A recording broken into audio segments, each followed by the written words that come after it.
या सगळ्या लोकांना आजपर्यंत वाटतं की कोण तुम्ही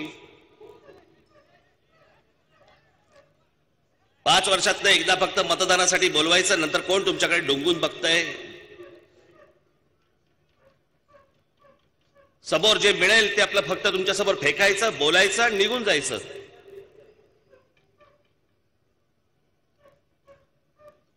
पण तुमच्या एक गोष्ट लक्षात येत नाहीये की मी अनेकदा माझ्या भाषणामध्ये सांगतो की आयुष्य काय वारंवार मिळत नसतं. तुमच्या आयुष्यातली 5-5 वर्ष निघून जात असतात. 5-5 वर्ष.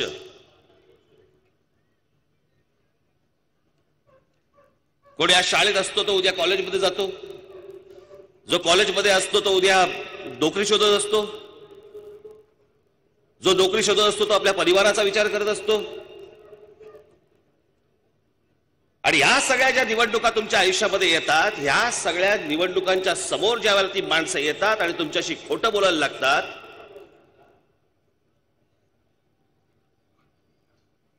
आणि मग या जाहीर सभांना मग एक तुमच्या घोषणा आणि तुमच्या सगळ्या शिट्ट्या आणि या सगळ्या गोष्टींमध्ये हे सगळ्या गोष्टी विरून जातात.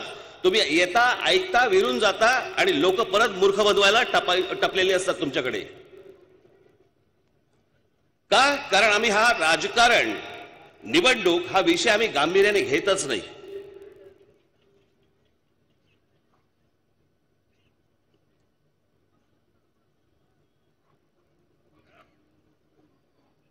आज हे जे इथे तुम्हाला दाखवणार आहे नंतर, या तुमच्या सगळ्यांच्या आयुष्याशी निगडीत असलेल्या गोष्टी आहेत.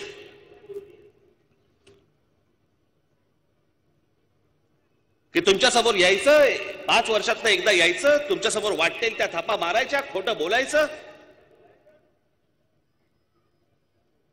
हुरळून जाऊन तुम्ही कुठेतरी मतदान करून मोकळं व्हायचं. आणि नंतर काय पदरी काय पडतंय आमच्या? तर गेल्या आमच्या 5 वर्षामध्ये महाराष्ट्रामध्ये 14,000 आमच्या शेतकरी बांधवांनी आत्महत्या केल्या. हे आमच्या पदरात पडणार. 14,000 शेतकरी.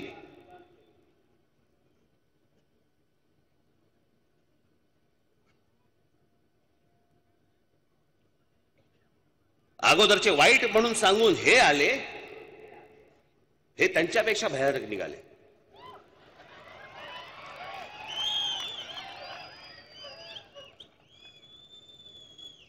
आज राज ठाकरे महाराष्ट्रामध्ये प्रचार करतोय, त्याच्या सभांचा खर्च कसा मोजायचा, भारतीय जनता पक्षाला पडलेला प्रश्न आहे.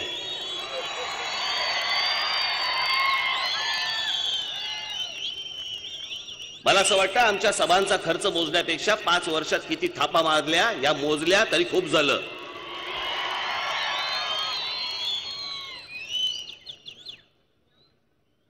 हे एक तंत्र आहे.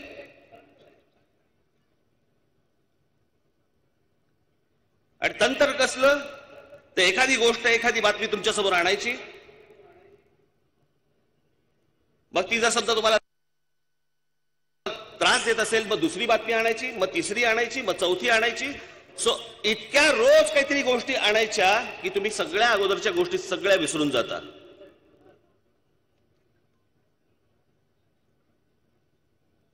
हे सत्ताधारी अगोदर काय बोलून ठेवलंय, या लोकांनी काय करून ठेवलंय, हे तुमच्या लक्षातच राहत नाही. मग नंतर कारण रोज काहीतरी तुमच्या समोर येऊन पडत असतं. त्या मोबाईल फोनवरती, त्या व्हॉट्सअपवरती रोज काहीतरी नवीन येऊन पडतं. मागचं सगळं विसरून जातो आपण.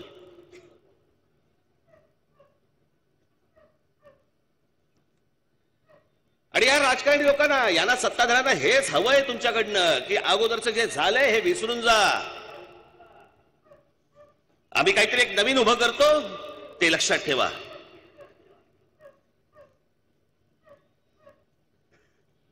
म्हणून आज पंतप्रधान नरेंद्र मोदी देशभर भाषण करताना जी स्वप्न दाखवली होती त्यांनी 5 वर्षापूर्वी, त्याबद्दल एक अवाक्षर काढायला माणूस तयार नाहीये. एक अवाक्षर.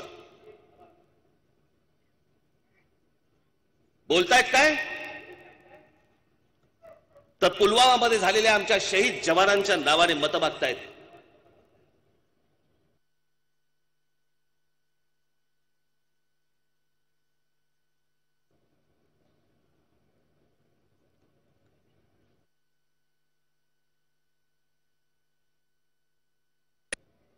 ही तुमची सगळी जातीपातीमध्ये सगळी डोकी भडकवून माथी भडकवून एकमेकांच्या उरावर तुम्हाला यांनी नाचवलं. हा दलित आहे, हा मराठा आहे, हा या जातीचा आहे, तो त्या जातीचा आहे.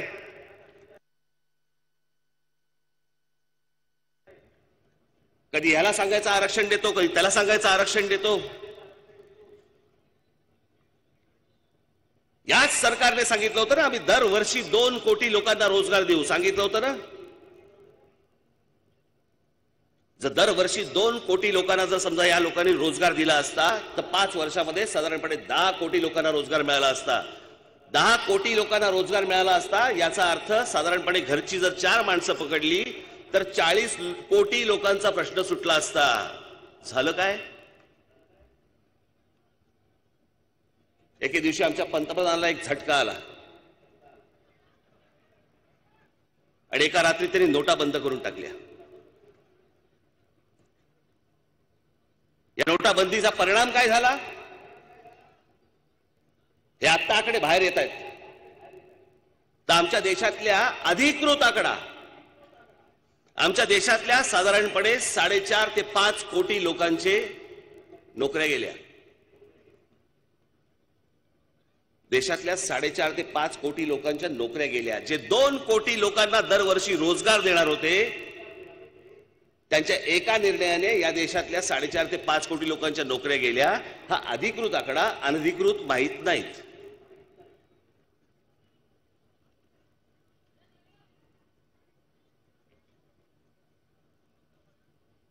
काय सापडलं हाताला? आणि मग हे सगळे प्रश्न तुम्ही विचारू नयेत याच्यासाठी मग काय करायचं? दंगली घडवायच्या, जातीपातीमध्ये सगळी भांडणं लावायची. याच्या नावाने आरक्षण मागितलं की त्याचं डोकं तापतंय, त्याच्या नावाने आरक्षण मागितलं की ह्याचं डोकं तापतंय. भांडा तुम्ही एकमेकांमध्ये, भांडा. हे यांची 5 वर्ष काढून देत आहेत.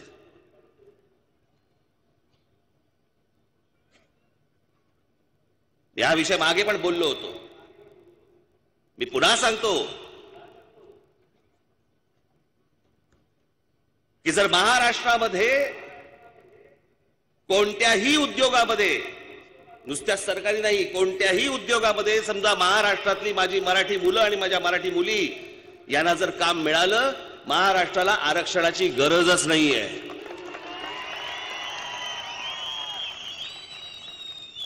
आज बाहेरची लोक येत आहेत आणि तुमच्या राज्यामध्ये कामं घेत आहेत आणि आमच्या महाराष्ट्रामधला तरुण हातावर हात ठेवून बसलाय ग्रामीण भागात. मुंबई सारख्या ठिकाणी, पुण्यासारख्या ठिकाणी, नाशिक सारख्या ठिकाणी, नागपूर सारख्या ठिकाणी, ठाण्यासारख्या ठिकाणी, अनेक ठिकाणी अनेक कंपन्या येत आहेत, माणसं भरली जात आहेत. तुम्हाला माहिती? तुम्हाला नाही माहिती. महाराष्ट्राला माहितीच नाही. आमच्या मुलांना कल्पनाच नाही. आम्ही कशात गुंतलोय? आम्ही जातीपातीमध्ये भांडण्यात गुंतलोय. हा त्या जातीचा, हा या जातीचा, आरक्षण त्याला का, मला का नाही? आहेत कोणा नोकऱ्या? सरकारी नोकऱ्या आहेत. हे जे आपण बाबा ना आरक्षण आरक्षण जे बोलतोय ना, हे आरक्षण फक्त मिळू शकतं कुठे? जिथे सरकारी कारखाने असतील तिथे, जिथे सरकार असेल तिथे. खाजगी क्षेत्रामध्ये आरक्षण नाहीये. आणि आज देशभर जर समजा तुम्ही बघितलं तर सरकारी नोकऱ्या राहिल्यात किती? 4% आणि 5%. बाकीच्या नोकऱ्या कोणत्या आहेत? सगळ्या खाजगी क्षेत्रातल्या आहेत. मग हे फक्त तुमची जातीवरनं मतं मागण्यासाठी म्हणून, मतं मिळवण्यासाठी म्हणून तुम्हाला फक्त आमिष दाखवतायत आरक्षणाची.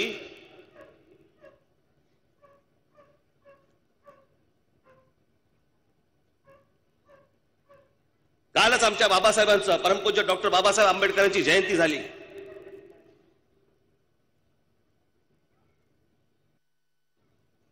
हे सरकार किती वर्ष बोलते? 5 वर्ष होत आली. बाबासाहेब आंबेडकरांचं आम्ही स्मारक करणार आहोत. कुठे आहे स्मारक?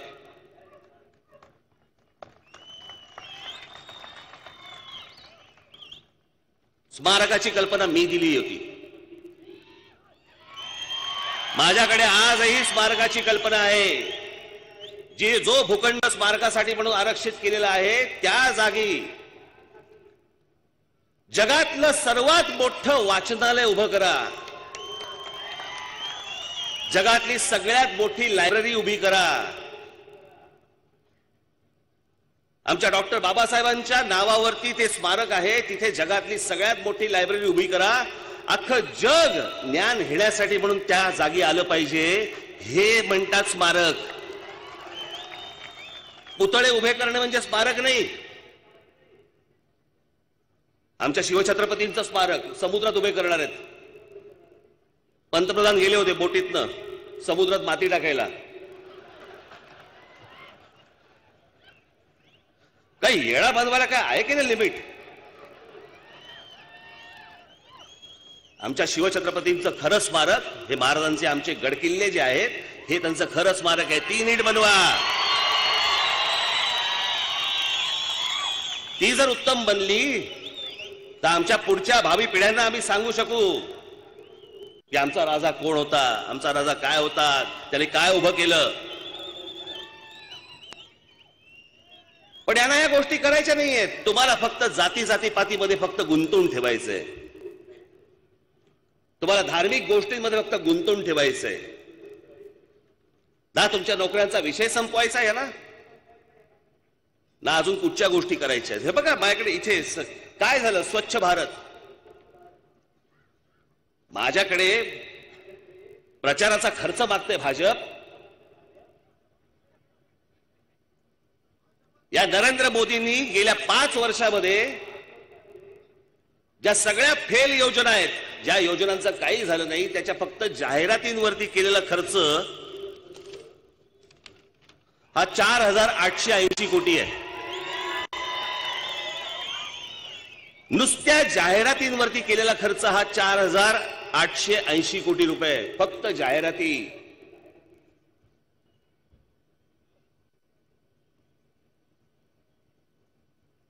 माझ्याकडे खर्च मागताय तुम्ही. या खर्चाचं काय झालं ते पहिलं सांगा.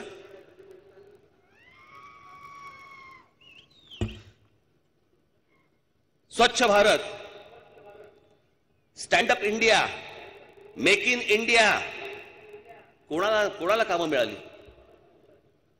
मध्यंतरी एक नगरचा मुलगा माझ्याकडे आला होता. याच मेक इन इंडियामध्ये तो बोलला मला त्या मेक इन इंडियाचे मला मिळवण्यासाठी म्हणून मला इतके पैसे चालायला लागले, इतके पैसे घालायला लागले. त्याची अवस्था अशी होती की त्यांनी शेवटी आमच्या बाळा नांदगावकरांना फोन केला. माझं काहीतरी 9 तारखेला का 19 तारखेला माझं भाषण झालं, ते त्यांनी ऐकलं. तरुण पोरगा आहे आपल्या अहमदनगरचा. आणि त्यांनी बाळा नांदगावकरांना सांगितलं मी आत्महत्या करणार होतो, राज ठाकरेंचं भाषण ऐकलं म्हणून तुम्हाला फोन केलाय, मला त्यांना भेटायचंय.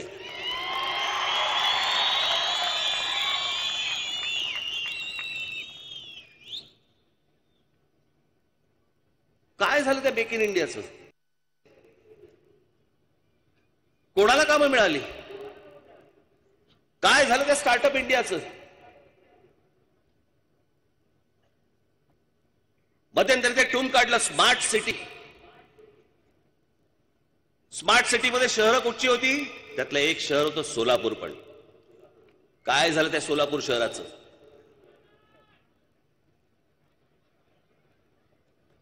नाशिक महानगरपालिका ज्या वेळेला आपण बघत होतो त्यावेळेला नाशिक महानगरपालिकेमध्ये महानगरपालिका आणि उद्योगपतींच्या पैशांमधनं जे नाशिकमध्ये मी उभं केलं, आज भाजपवाले स्मार्ट सिटीच्या नावाखाली त्या गोष्टी दाखवत आहेत. कारण त्याच्याकडे दाखवण्यासाठी काही नाहीच आहे. केलेल्या गोष्टी कोणत्याच नाहीयेत. मी तुम्हाला फक्त त्या स्मार्ट सिटीचं, कुठे गेला रे कागद? तो राहिला वाटतं. आहे त्याचा कागद? राहिला. ठीक आहे, राहू दे. तुम्ही ज्या शहरामध्ये राहताय, पंतप्रधान येऊन तुम्हाला स्वप्न दाखवतो माणूस. प्रत्येकाला असं वाटतं की मी एका चांगल्या शहरात राहावं, माझं कुटुंब एका चांगल्या शहरात राहावं. घरातनं बाहेर पडल्यावरती असं वाटावं की बाबा नाही, माझं उत्तम शहर आहे, ज्यांनी मला स्वप्न दाखवली त्यांनी माझ्यासाठी खरंच काहीतरी करून ठेवलं. दर 5 वर्षांनी कोणतरी नवीन येणार आणि कोणतरी वेगळं स्वप्न दाखवणार, परत त्या स्वप्नांचा विचका करून जाणार. खरं तर या नरेंद्र मोदींकडनं काय अपेक्षा ठेवल्या होत्या देशाने? मी मागे म्हटलं ना, 30 वर्षानंतर राजीव गांधींना 1984 साली ज्याला बहुमत मिळालं, 1984 नंतर 2014ला दुसऱ्या एका माणसाला बहुमत मिळालं. 30 वर्षानंतर या देशात कोणाला तरी बहुमत मिळालं. बहुमत, भारत नावाच्या देशामध्ये बहुमत मिळणं. या देशातल्या लोकांनी तुमच्यावरती प्रेम केलं. या देशातल्या लोकांनी तुम्ही सांगितलेल्या स्वप्नांवरती भरभरून मतदान केलं.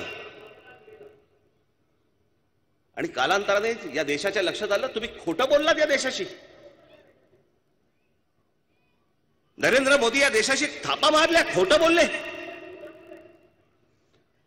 आणि जी स्वप्न दाखवली त्या स्वप्नांबद्दल आज सकाळ शब्द हा माणूस काढायला तयार नाहीये. आमच्या शहीद झालेल्या जवानांबद्दल आज हा माणूस त्यांना पुढे करतोय आणि त्यांच्या नावाने मतं मागतोय.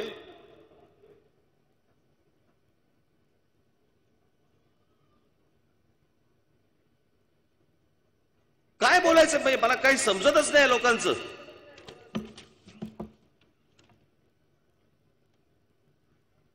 मी त्या दिवशी गुढीपाडव्याच्या सभेमध्ये मी सांगितलं होतं, गुढीपाडव्याची सभा बघितली असेल कदाचित तुम्ही. त्या गुढीपाडव्याच्या सभेमध्ये याच नरेंद्र मोदींनी जाहीर केलेला डिजिटल विलेज हरिसाल, मी आता जे बाबांनो तुम्हाला दाखवणार आहे ना, हे तुम्ही हा हा हु हु करून बघू नका. हे गांभीर्यानेच पाहणं गरजेचं आहे. म्हणजे ही माणसं तुम्हाला काय प्रकारचं मूर्ख बनवतायत हे तुम्हाला कळेल. मी त्या दिवशी गुढीपाडव्याच्या सभेमध्ये जे दाखवलं होतं ते पहिल्यांदा मी आता तुम्हाला पहिलं ते दाखवणार आहे. ते पहिल्यांदा तुम्ही बघा. पहिलं गुढीपाडव्याच्या सभेतलं दाखव.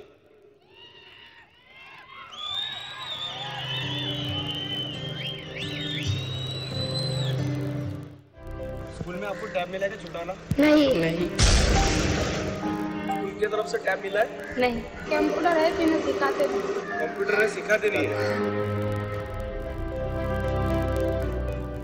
डिजिटल विलेजच्या आरोग्य केंद्रामध्ये आलेलो आहोत. पण मुळातच या आरोग्य केंद्रात डॉक्टरच उपलब्ध नसल्यामुळे टेलिमेडिसिन सध्या गेली 4 महिने झाले बंद आहे असं इथल्या मेडिकल ऑफिसरने सांगितलेलं आहे. आपण आता हरिसाल गावातल्या हेल्थ सेंटरमध्ये आलेलो आहोत आणि तुम्ही त्याची अवस्था बघताय. त्याची भिंतही पडलेली आहे. एक दाखवावी जिम आहे इकडे डिजिटल इंडियाची, हे दाखवण्याकरता ही योजना आहे असं दिसतंय इकडे. या जिमच्या बाजूला राहणारे गृहस्थ आमच्या बरोबरच, आपण त्यांच्याशी बोलूया. याची दुरुस्ती काही झालेली नाही आहे. त्याच्यानंतर माझी आईची याच्यामध्ये मृत्यू झालेली आहे. तुम्हाला फुकट सगळं मिळतं, वायफाय वगैरे? नाही, वायफाय म्हणजे जास्त रेंजच नाही. आपण डिजिटल विलेज मध्ये आहोत आणि इथे वायफायची काका सांगतात आपल्याला रेंजच नाही अजिबात. इथे जल्दीफाय कंपनी आहे, त्यांनी तुमचं हे सगळं गाव आहे ते डिजिटल बनवलेलं आहे. जागोजागी टॉवर लावलेले आहेत. तर त्या टॉवर मधनं तुम्हाला सगळ्या गोष्टी फ्री बघायला मिळायला पाहिजेत, फुकट बघायला मिळायला पाहिजेत. तुम्हाला कोणाला पैसे द्यायची गरज नाहीये. तर तुम्हाला तसं बघायला मिळतं का? नाही नाही नाही, कुठे बघायला भेटून राहिलं? काय आहे? काहीच नाही आमच्याजवळ फ्री. माझ्या पाठीमागेच मी तुम्हाला दाखवतो की टॉवर आहे, पण इथे वायफायची रेंज आपल्याला मिळत नाही. त्यामुळे बऱ्याचशा ज्या गोष्टी ऑनलाईन आहेत त्या ऑनलाईन इथे होताना आपल्याला दिसत नाही. काहीच नाही सांगितलं. डिजिटल काय आहे, काय त्यावरून वापरतात, काय त्यासाठी आहे, फक्त डिजिटल आहे एवढं माहित आहे. मॅडम आपल्याकडे स्वॅप मशीन आहे का?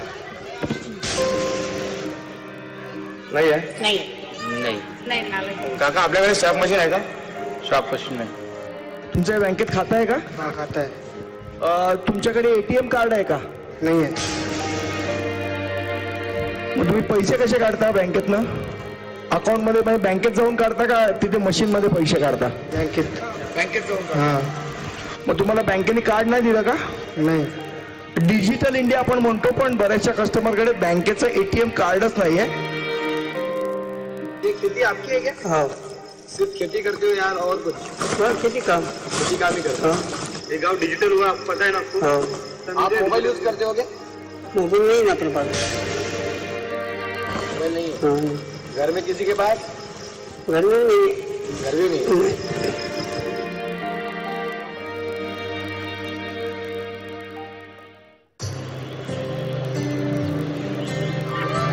आज गावातील प्रत्येक शाळा, आरोग्य केंद्र डिजिटल झाली.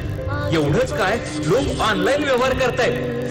सुख समृद्धीचं फळ कसं झालं. आणि हरिसल मध्ये होऊ शकतंय तर देशात कुठे बी प्रगती होऊ शकते. हा चेहरा बघून ठेवून द्या. पुढे कर. हेच सरकारने सिद्ध केलंय. आनंदाचं वाहे वार. हरिसालची जी डिजिटल विलेज इंडियाची ऍड आहे युट्यूबवर, आपल्याला सगळीकडे शासनाने जी प्रसारित केलेली ऍड आहेत, त्या ऍडचे मॉडेल आपल्याला इथे सापडलेले आहेत. तुम्ही काय सांगाल? तुम्ही ऍड केलीत, मी लाभार्थीची ऍड केलेली, तुम्हाला खरोखर वाटतं की तुम्ही लाभार्थी झाला? सर त्याच्या बदल्यात मला काहीच बोलायचं नाही आहे. नाही, पण तुम्हाला लाभ मिळाला की नाही मिळाला? सर ते शासनालाच माहिती आहे मी कुठल्या वर्गाचा लाभार्थी आहे नाही आहे, ते त्यांनाच माहिती आहे. तुमच्याकडे स्वॅप मशीन आहे का? माझ्याकडे नाही. पेटीएम? काहीच नाही.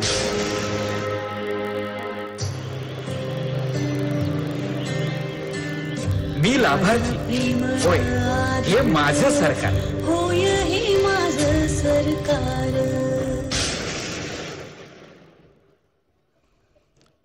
आता याच्यावर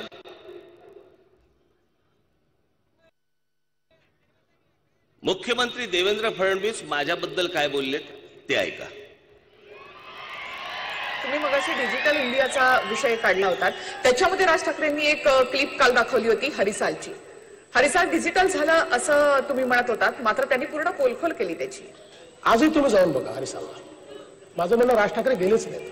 त्यांचे काही लोक गेले होते. राज ठाकरे, मला कल्पना आहे राज ठाकरे त्या भागात गेले होते मेळघाटच्या, पण स्वतः हरिसालला गेले नाहीत. त्यांचे काही लोक गेले होते. त्यावेळी काही गोष्टी त्यांनी त्या ठिकाणी बघितल्या. पण माझं म्हणणं असं आहे, तुम्ही आज, माझं TV9 ला सांगणं आहे, तुम्ही आज हरिसालला जाऊ नका. कधी कधी एखाद्या वेळेस तुम्ही गेल्यानंतर एखादी गोष्ट बंद असणं शक्य आहे, पण हरिसालमध्ये काय परिवर्तन झालंय आज तिथे जाऊन बघा. झालं? एक मिनिट झालं. आता ते चॅनलवाले हरिसालमध्ये जाऊन आले ते बघा. अमरावतीच्या मेळघाटातलं हेच ते हरिसाल गाव. राज ठाकरे यांनी आपल्या भाषणातून पोलखोल केल्यानंतर TV9च्या टीमनं या गावात दाखल होत सत्य परिस्थितीची पडताळणी केली. हरिसाल सोबत मेळघाटातल्या 73 गावांना डिजिटलच्या माध्यमातून जोडण्याचा भाजपचा दावा पाहूयात किती खरा ठरला आणि किती खोटा. प्रत्यक्षात आमची टीम गावात दाखल झाल्यानंतर गावातले ऑनलाईन व्यवहार ठप्प झालेले दिसले. नहीं सर, स्वैप मशीन तो अभी तक कुछ नहीं मिली है. उनके तरफ से देने वाले थे, शायद उन्होंने बोले भी थे ऐसा, मगर अभी तक कुछ मिला नहीं ऐसा. हम तो कैश पेमेंट करते हैं. कोई आते हैं बाहर से, वैसे कोई बहुत जन टूरिस्ट लोगों आते हैं यहाँ पे घूमने के लिए, वो आते ऑनलाइन पेमेंट करते, सामान लेने आते तो ऑनलाइन पेमेंट के लिए बोलते हो स्वैप मशीन के जरिए कर सकते हैं क्या आप. तो हमारे पास तो मशीन है ही नहीं ना सर, हम कहाँ से करेंगे. गावात महाराष्ट्र बँकेचं केवळ एकच ATM असून ते सुद्धा गेल्या 1 महिन्यांपासून बंद आहे. बँकेच्या सेवा डिजिटल देण्याचा भाजपचा दावा इथे पुरता फोल ठरला. आता पाहूयात मोबाईल टॉवरची काय अवस्था आहे. हा सर्वात पहिले तर मी सांगतो तुम्हाला का भारतात हा पहिला जो डिजिटल विलेज आहे हरिसाल, इथं पेपरबाजी हे ते केलं गेलं आहे आणि त्याच्यात माहीत पडलं होतं का 4G टावर लावणार आहे, पण कुठेही 4G टावरचं इंटरनेट आम्हाला इथं भेटलं नाही आणि भेटतही नाही. डिजिटल गावामध्ये साध्या मूलभूत सुविधा नाहीत. ऐका ग्रामस्थांच्याच तोंडून.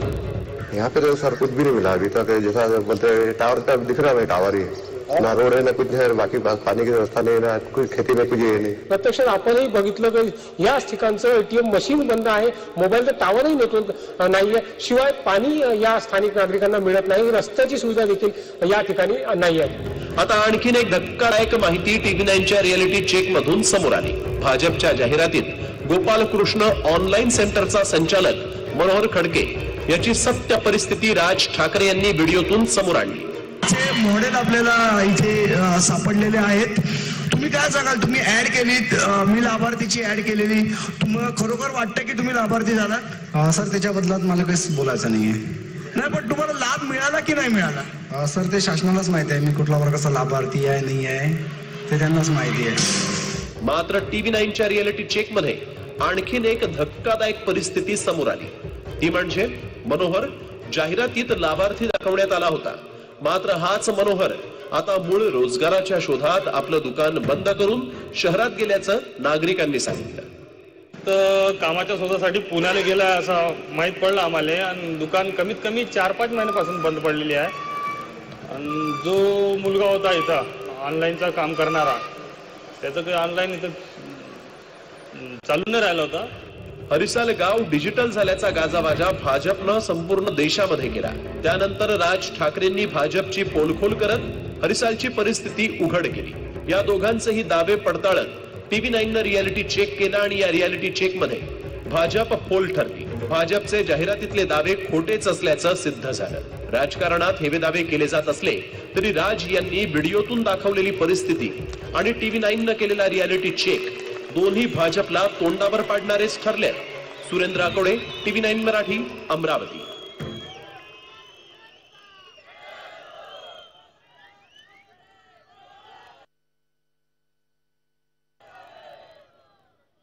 बहुमत दिल्यानंतर पण तुम्हाला या जनतेशी खोटं बोलावं लागतंय.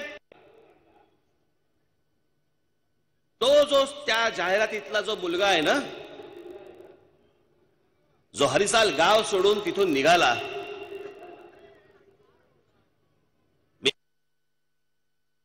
आज तुमच्या समोर त्याला मुद्दामून बोलवलाय. बोलो.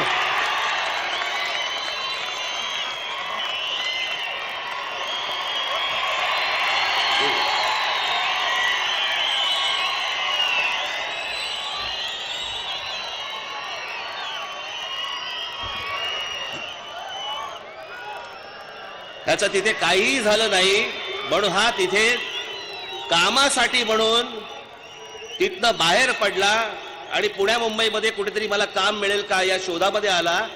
तिथे आपल्या काही लोकांना हा भेटला, त्याच्यातनं हा माझ्या संपर्कामध्ये आला.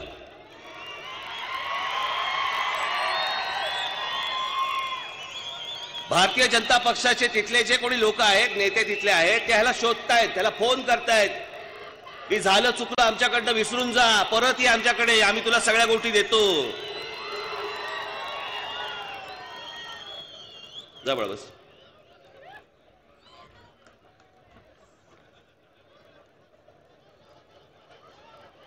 मुलं एवढी सगळ्या नोकऱ्या मागत असतात, घरदार असतं, रोज संध्याकाळी जाऊन आपल्या आई वडिलांना उत्तर द्यायचं असतं. प्रत्येक मुलाला वाटत असतं, प्रत्येक मुलीला वाटत असतं की माझा संसार मोठा व्हावा, माझ्या घरच्यांना, ज्यांनी मला पाळलं, मोठं केलं, उभं केलं, मी स्वतःच्या पायावरती उभं राहून माझ्या आई वडिलांना कुठेतरी उभं करीन, त्यांना आनंद देईन, असा प्रत्येकाचा एक विचार असतो. ती जी जाहिरात केली आहे ना राज्य सरकारने, ती जाहिरात पण ह्याला मुंबईला बोलवला आणि मुंबईच्या आसपास शूट केली. म्हणजे जाहिरात पण हरिसालमध्ये केली नाही का?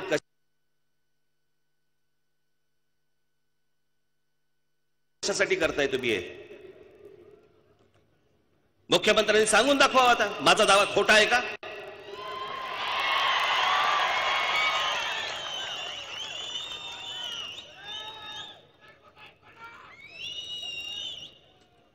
या सगळ्या गोष्टींकडे हे बघा, मी ज्यावेळेला तिथे पोहोचलो, तिथे मी ज्यावेळेला गेलो, त्यावेळेला आमच्या संदीप देशपांडे यांनी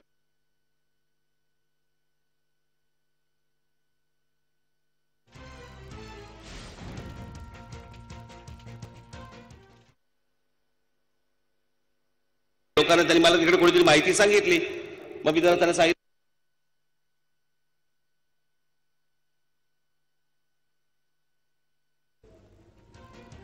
सोलापुरातली यावेळेला लाईव्ह अशी आपण सभा पाहतोय आणि या जाहीर सभेमध्ये राज ठाकरे यांनी सरकार काय थापा मारायला काय आहे की नाही मला कळतच नाही. 1,20,000 विहिरी बांधल्या म्हणतात.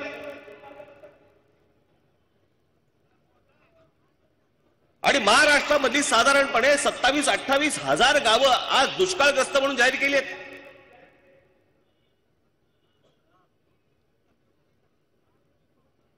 आज मराठवाड्यामध्ये बघितलं तुम्ही कसा सोलापूर जिल्हा घ्या. मी कालच माझ्या नांदेड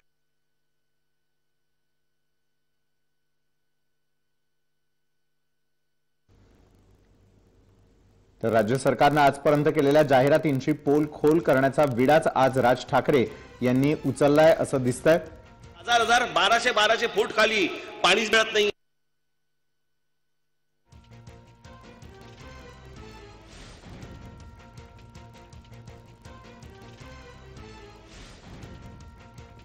तर राज ठाकरे यांच्या जाहीर सभेमध्ये आज मोठ्या संख्येनं सोलापूरकर उपस्थित आहेत आणि सोलापूरकरांसमोर जे हरिसाल गाव होतं त्या ठिकाणी नेमकं काय घडलं, कशा प्रकारे या जाहिरातींवरती कोट्यवधींचा खर्च झाला आणि जनतेची फसवणूक करण्यात आली असा राज यांनी दावा करत असतानाच काही पुरावे देखील जनतेसमोर उभे केलेले आहेत. राज ठाकरेंची जाहीर सभा यावेळेला सोलापूर या ठिकाणाहून आपण लाईव्ह बघतोय आणि याच जाहीर सभेमध्ये सरकार विरोधात त्यांनी आवाज उठवलेला आहे. तर फक्त जाहिरातींवरती खर्च झाला मात्र खऱ्या अर्थानं जनतेपर्यंत काहीच न पोहोचल्याचा दावा त्यांनी केला. 41 आमचे जवान शहीद झाले आणि हे जवान शहीद झाल्यानंतर त्याच्यानंतर एअर स्ट्राईक दाखवत आहेत आणि आज पंतप्रधान तुमच्या समोर येऊन काय सांगतायत ऐका.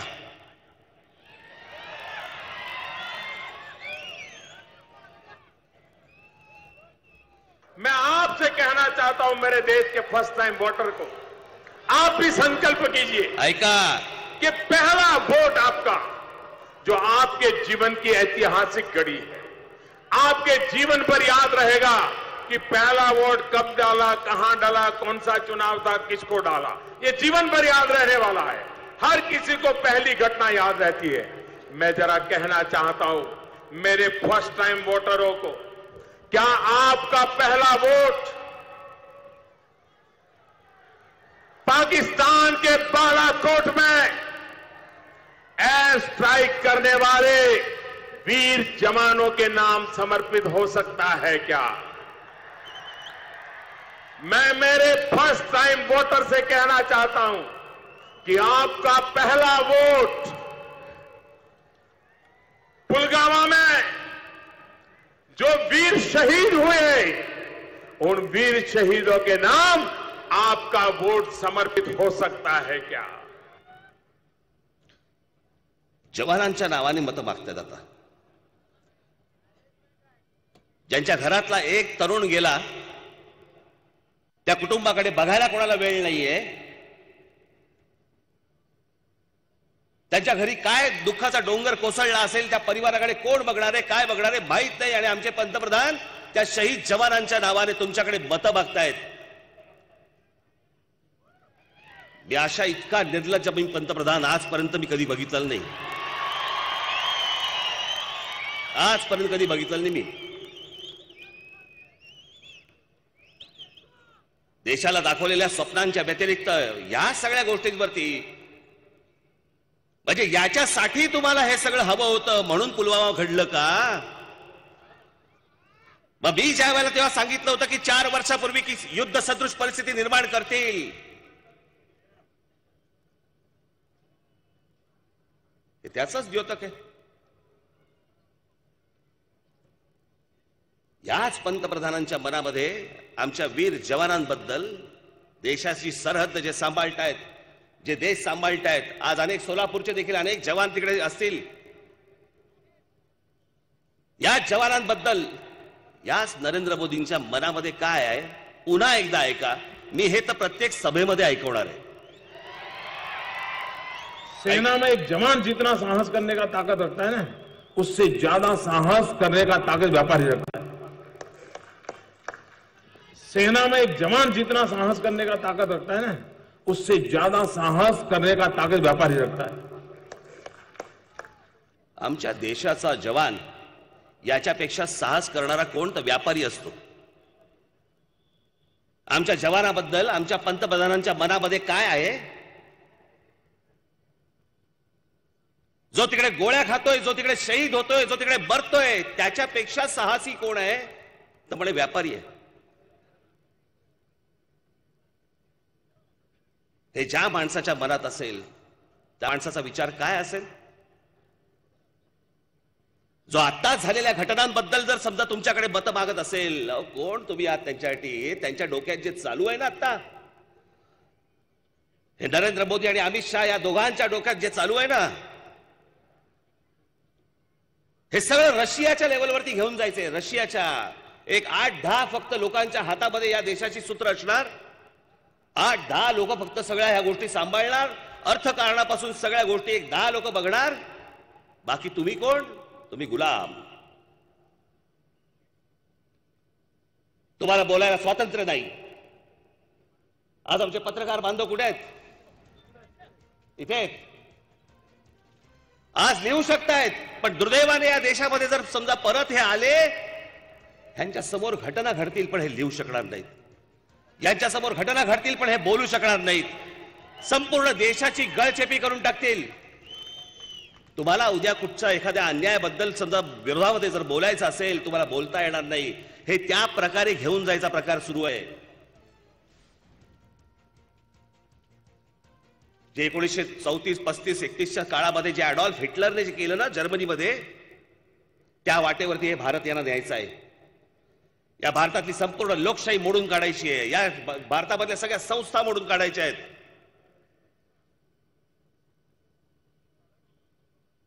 हे जे चालू आहे त्यांचं सरळ चालू नाहीये. म्हणून मी आज कोणताही उमेदवार उभा न करता, पक्षाचं कुठचंही काही निवडणूक न लढवता मी तुमच्या समोर आलोय. फक्त तुम्हाला जागा करायला. बाबांनो, पुन्हा बळी पडू नका.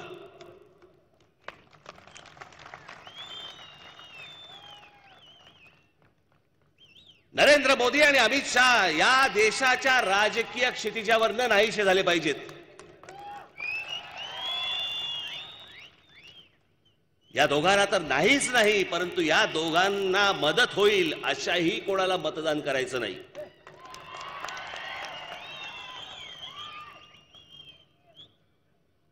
ही माणसं तुमच्याशी खोटं बोलली आणि खोटं बोलली तर बोलली, पुन्हा निर्लज्जपणे तुमच्या समोर येऊन सांगतायत की काय फरक पडतोय. आम्ही असं काही बोललोच नव्हतो. आम्हाला असं काही सांगायचंच नव्हतं. याच पंतप्रधानांनी सांगितलं होतं की मी या देशातल्या परदेशामधनं मी पैसे आणीन. जो काळा पैसा परदेशामध्ये आहे तो पैसा सगळा मी इथे परत आणीन, भारतामध्ये आणीन. आणि या देशातल्या प्रत्येक माणसाच्या खात्यामध्ये मी 15-15 लाख रुपये टाकीन. बोलले होते की नव्हते? हाच प्रश्न ज्यावेळेला अमित शहाना विचारला, तुमच्या व्हॉट्सअपवरती कधीतरी एखाद्या वेळी तुम्ही हा पाहिलेला असणारच आहे, पण विसरून जातो माणूस. मी पुन्हा तुम्हाला जागा करण्यासाठी मी पुन्हा एकदा व्हिडिओ दाखवतोय. हा हसण्यावारी नेऊ नका. हे तुम्हाला गृहीत धरतायत. ब्लैक मनी भी मुद्दा बना हुआ है. माना आप कह रहे हैं कि हमने तो एसआईटी बना दी थी, हम एक्शन ले रहे हैं और पूरी कार्रवाई हो रही है और काला धन आएगा, लेकिन जो चुनावी भाषण में प्रधानमंत्री ने बात कही उसको वो बार बार दोहरा रहे हैं कि 15 लाख रुपए अकाउंट क्यों नहीं आ रहे. देखिए, ये जुमला है. किसी के अकाउंट में 15 लाख रुपया कभी नहीं जाता. वो उनको भी मालूम है और आपको भी मालूम है, देश की जनता को भी मालूम है. ये जो काले धन वापिस लाकर गरीबों को फायदा पहुंचाने की बात है. उनकी योजनाएं बनती, उनके फायदे के लिए काम होता है. इस माध्यम से पैसा जाता है. किसी को कैश कभी नहीं दिया जाता, वो सबको मालूम है. ये भाषण देने का एक तरीका है, एक जुमला है. ये एक भाषण देने का तरीका है, ये एक जुमला है. म्हणजे तुम्हाला मूर्ख बनवलं. हेच माणसं तुम्हाला गृहीत धरतायत. आजपर्यंत असंच गृहीत धरलं. आम्ही हा हो हो ही करत बसलो. आम्ही कोणाच्या सभा असल्या तर आम्ही शिट्ट्या वाजवत बसलो, सगळ्या गोंधळ घालत बसलो. म्हणून मी आज हे जे तुमच्या समोर दाखवल्या ना गोष्टी, हे एवढ्यासाठीच आहेत. एक तर बाप दाखवा ना तर श्राद्ध घाला.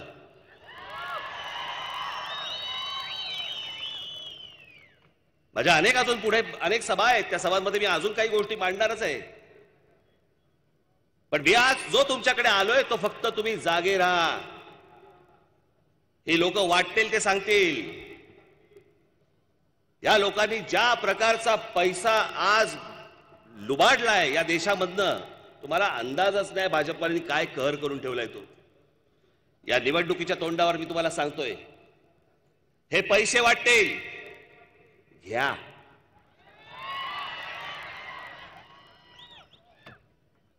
जर पैसे वाटले तर घ्या. ह्यानी देश ह्यानी रिकामा केला, देश यानी लुटला. हीच वेळ आहे यांना लुटायची.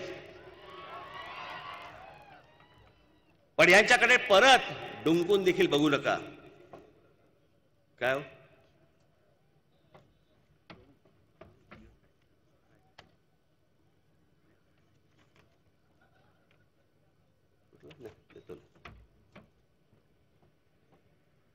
ही माणसं तुम्हाला फक्त नाचवत राहतील.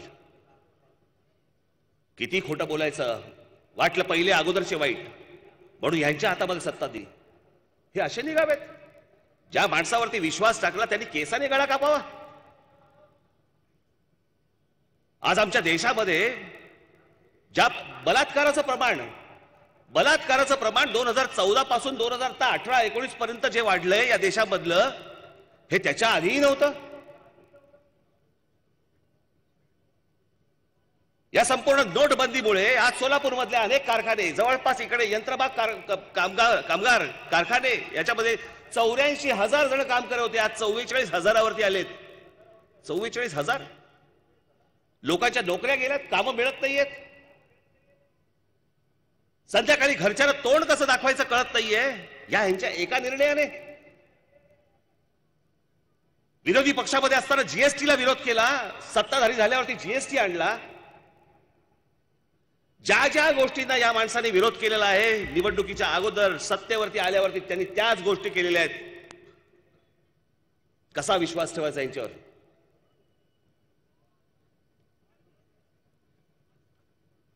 कोणतीही गोष्ट करायला तयार नाहीत, नोकऱ्या लावायला तयार नाहीत, शेतकऱ्यांचा प्रश्न सोडवायला तयार नाहीत. शेतकऱ्यांचं तुम्हाला कर्ज माफ करता येत नाहीये, उद्योगपतींचं कर्ज माफ करता येतं. आज या देशामध्ये अनेक असे उद्योगपती आहेत की ज्यांचे पैसे परत येऊच शकत नाहीत. असे पैसे किती आहेत? जवळपास 8.5 लाख कोटी आहेत.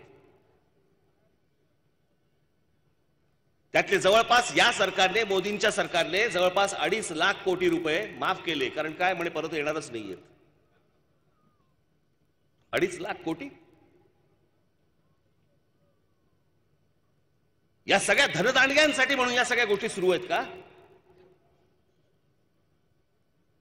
माझ्या तरुणांनी आशा ठेवली, ज्या तरुणींनी आशा ठेवली, ज्या माझ्या माता भगिनींनी आशा ठेवली, ज्या शेतकरी माझ्या बांधवांनी आशा ठेवली, या तमाम जनतेने जी आशा ठेवली, त्यांचं काय झालं? पुन्हा त्यांच्या आयुष्यात परत हेच का ते अच्छे दिन? याच्यासाठी लोकांनी रांगा लावल्या त्यावेळेला. मोदी मोदी मोदी म्हणून ओरडत होते लोक सगळेजण, आणि याच्यासाठी म्हणून मतदान केलं.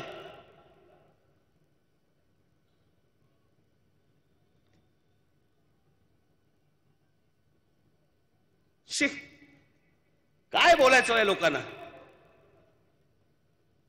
मला बोलताना सुद्धा यांच्याबद्दल लाज वाटते आता.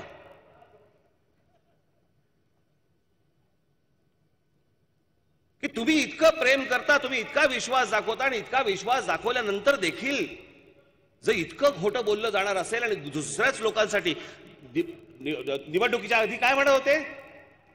पाकिस्तानला लव्ह लेटर पाठवायचं बंद करून टाका मनमोहन सिंगांनी. पंतप्रधान झाल्यावरती शपथविधीला तुम्ही पाकिस्तानचा नवाज शरीफांना शपथविधीला बोलवता. काहीही कारण नसताना हवेतल्या हवेत विमान फिरवून तुम्ही पाकिस्तानला, लाहोरला जाता का? आमदार त्यांच्या कुठेतरी जागी जाता, आणि तिकडे जाऊन बिर्याणी खाता, तिकडे जाऊन केक भरवता नवाज शरीफना. काय वाटलं असेल आमच्या जवानांना? जे ह्याच्या अगोदर जे शहीद झाले त्या सगळ्या जवानांच्या परिवाराला काय वाटलं असेल की अरे, ज्यांनी आमच्या पोराबाळांना मारलं त्यांच्याकडे जाऊन हे त्यांना केक भरवतायत.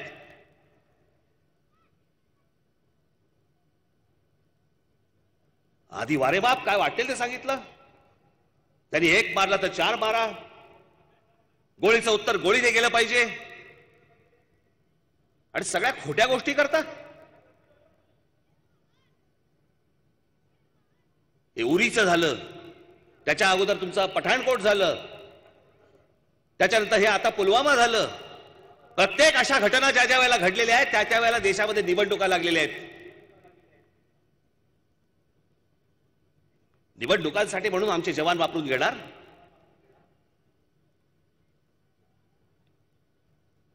त्या आई वडिलांनी काही एवढ्यासाठी त्यांना जन्म दिलाय. जर खऱ्या अर्थाने शहीद झाले तर त्यांच्या नातेवाईकांना, त्यांच्या घरच्यांना देखील आनंद होईल की नाही माझा पोरगा शहीद झाला. हकनाक मारला गेला. हेच मोदी विचारत होते ना अगोदरच्या सरकारला, आरडीएक्स कुठून येतं मला सांगा, शस्त्र येतात कुठून सांगा, सरहद तर आपल्या हातातच आहे. मग मनमोहन सिंग सांगा हे येतं कुठून. मग जे आमचे 40 जवान गेले तिकडे जो आरडीएक्सचा बॉम्ब ब्लास्ट जो झाला, मोदींनी सांगावं मला आरडीएक्स आला कुठून, ती शस्त्र आली कुठून. आहेत का उत्तर? यांच्याकडे उत्तर नाहीत. म्हणून मी बाबांना तुम्हाला सांगायला आलोय, हे सगळे खोटे पाडणारे जी लोक आहेत ना, हे नरेंद्र मोदी आणि हे अमित शाह पुन्हा पुन्हा कधीही या देशाच्या राजकीय क्षितिजावरती दिसता कामा नयेत. याची खबरदारी तुम्ही इथे घेणं गरजेचं आहे आणि तो विचार करूनच आपण सगळेजण मतदानाला जाल अशी एक आशा अपेक्षा सगळ्यांकडे मी बाळगतो आणि आपल्या सर्वांची मी रजा घेतो. धन्यवाद. जय हिंद, जय महाराष्ट्र.